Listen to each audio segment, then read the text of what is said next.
Guys, ito yung mga bagay na pwede mong magustuhan dito sa Kayi EQ04. First of all, look at this. Ang cute, di ba? Pero, hindi lang naman yung looks niya ang kaya niyang i-offer.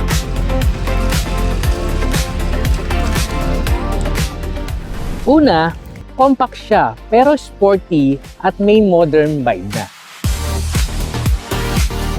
Meron siyang LED Hawkeye headlights, aerodynamic tail wing, naka-playful spinner remote, keyless passive entry din at naka-flash door handles pa. Next, the interior.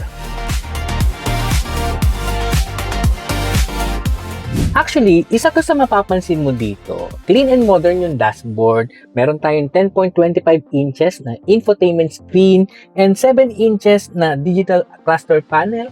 And also, leather seats na at may sunroof na bihira sa mga hatchback ang may sunroof. Another thing na magugusto mo dito, yung mga features nito. Meron tayong 360 camera,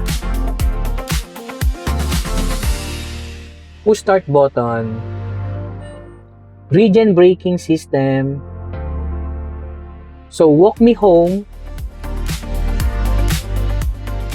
electronic parking brake, meron siyang Bluetooth connectivity, 6 speakers all around the cabin na very convenient lalo na for everyday driving. At meron siyang 3-seater spacious second row seat. Practical din siya kasi meron tayong enough space dito sa kanyang trunk at kung kulang ka sa space, pwede mong i-fold down 60x40 and 100%.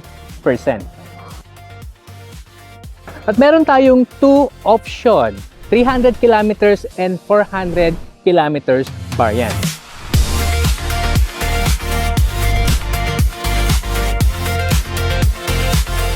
So kung naghanap ka ng compact EV na cute, practical, easy to drive, at loaded ng modern features, this is the Kayi EQ04. So kung gusto mo makita in person, visit EV Supreme and book your test drive. This is Mark and you're watching EV Channel PH.